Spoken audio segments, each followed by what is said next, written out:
आसान नहीं है मंजिल को पाना, सालों का संघर्ष मायने रखता है। कंधों पर उज्जवल समाज का भार लेकर तत्वज्ञान का दीप जगाना पड़ता है। जी हाँ, कहते हैं जितनी बड़ी सफलता उतना बड़ा संघर्ष।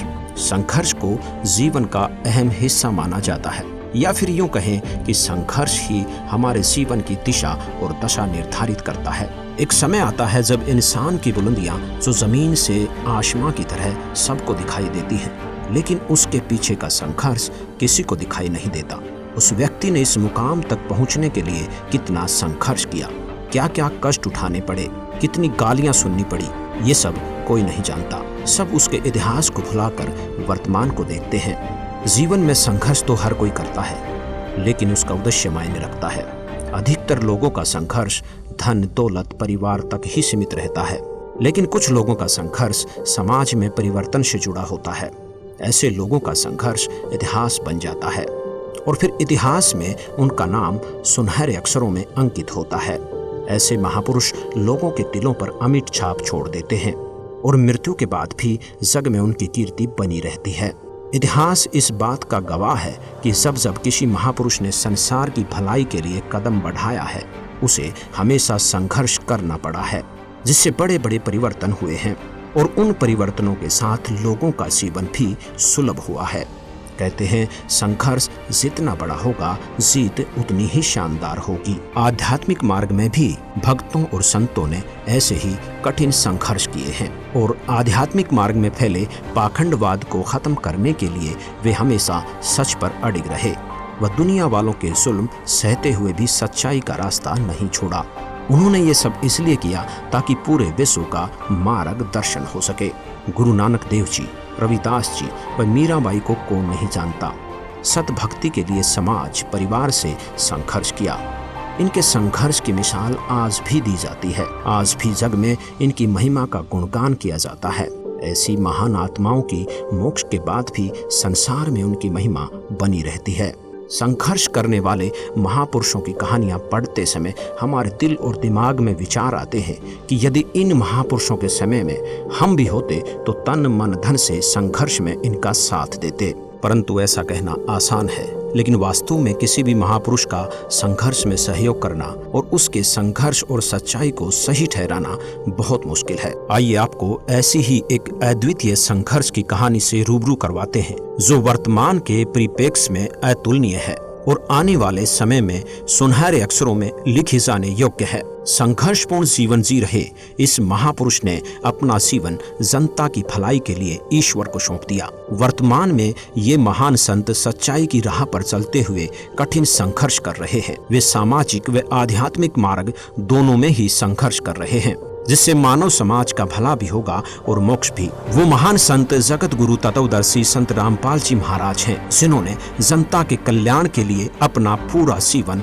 दांव पर लगा दिया। 8 सितंबर 1951 का वो शुभ दिन, जिस दिन संत रामपाल जी महाराज जी का जन्म गांव धनाना, जिला सोनीपत, हरियाणा में एक किसान परिवार में हुआ। बचपन से ही भगवान के प्रति अटूट आस्था होने के कारण हर छोटी बड़ी खुशी पर भगवान का शुक्रिया करना, पूजा करना उनकी दिनचर्या का एक अहम हिस्सा बन गया था। हनुमान जी के परम भक्त होने के नाते हर मंगलवार का व्रत रखते, सालासर बालाजी जाते और हनुमान चालीसा का पाठ भी किया करते थे। इंजीनियरिंग की पढ़ाई पूरी कर संत जी हरियाणा प्रांत में सिंचाई विभाग में जूनियर इंजीनियर की पोस्ट पर नियुक्त हुए, जहां पर 18 वर्ष कार्यरत रहे। फिर एक दिन अचानक संत रामपाल जी महाराज के जीवन को नया मार्गदर्शन, नई दिशा मिली जब इनकी भेंट संत रामदेवानंद जी से हुई।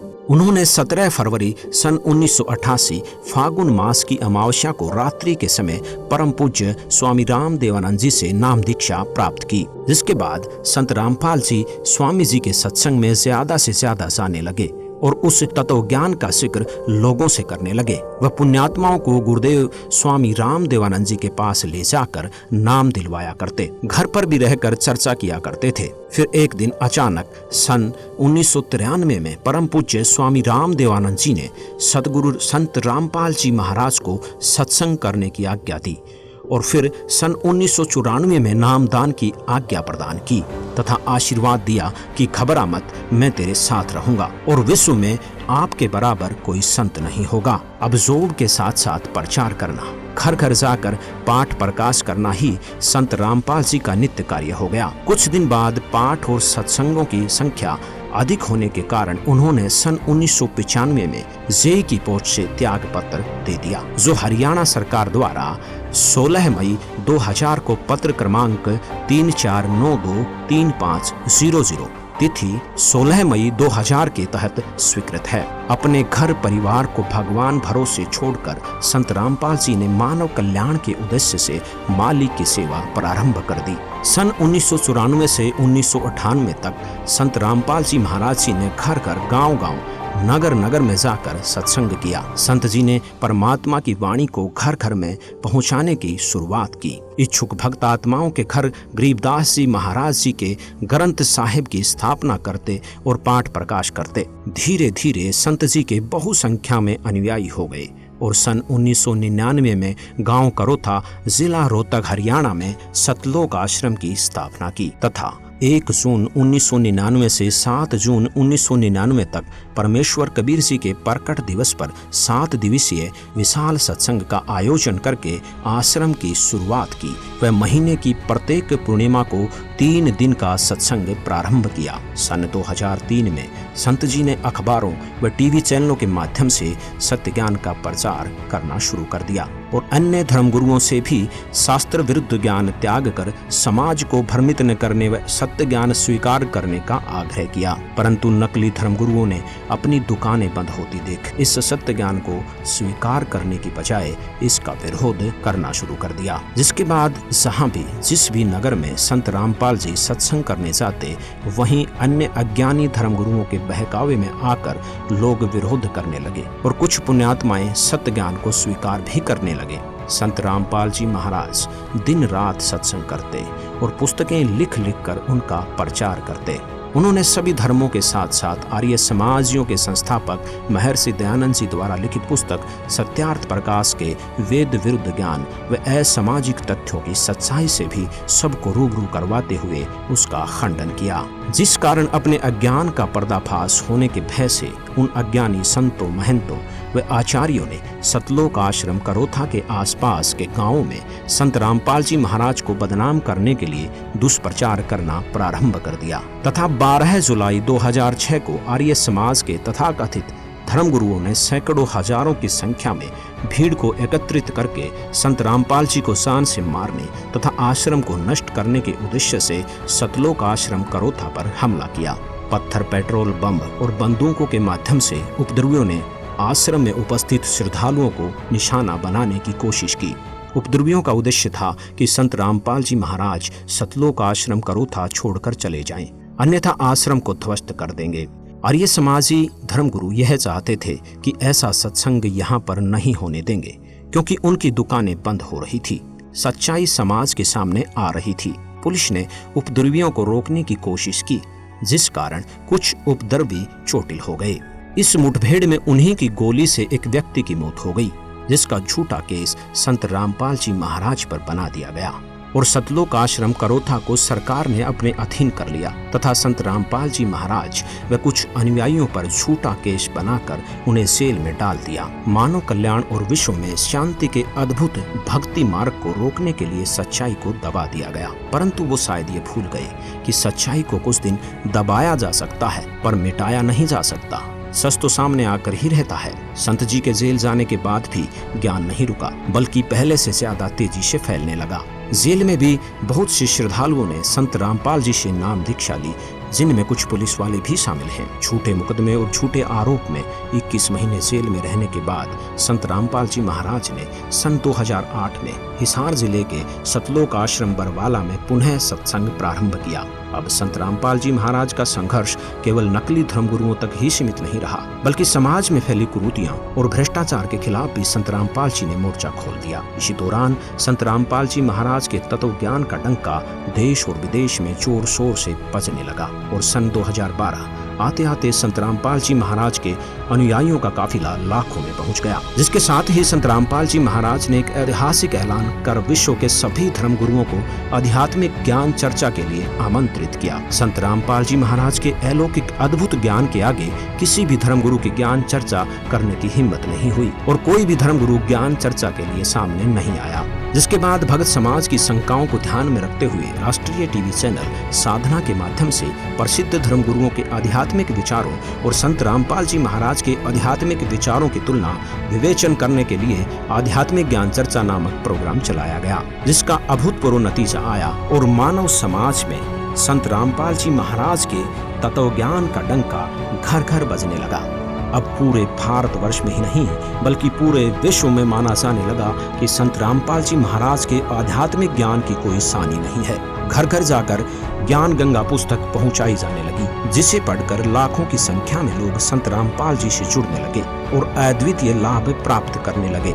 सन 2013 में सुप्रीम कोर्ट ने सतलोक आश्रम करोथा, जो कि 2006 से प्रशासन द्वारा सील कर रखा था, उसको वापस बाइज्जत संत रामपाल जी महाराज को सौंप दिया, जिसकी खुशी में संत जी के अनुयायी आश्रम की साफ सफाई करने के लिए आश्रम करोथा पहुंचे और सफाई करने लगे। परंतु कुछ आर्य समाज से जुड़े लोगों से ये बर्दाश्त नहीं हुआ और वे आश्रम में संत रामपाल जी के अनुयायियों पर हमला करने के उद्देश्य से फिर से भीड़ इकट्ठी करके आश्रम के सामने पहुंच गए। संत रामपाल जी ने अनुयायियों से गेट बंद करके केवल सुमरिन करने को कहा। आर्य समाजियों ने आश्रम पर पत्थरों से हमला बोल दिया।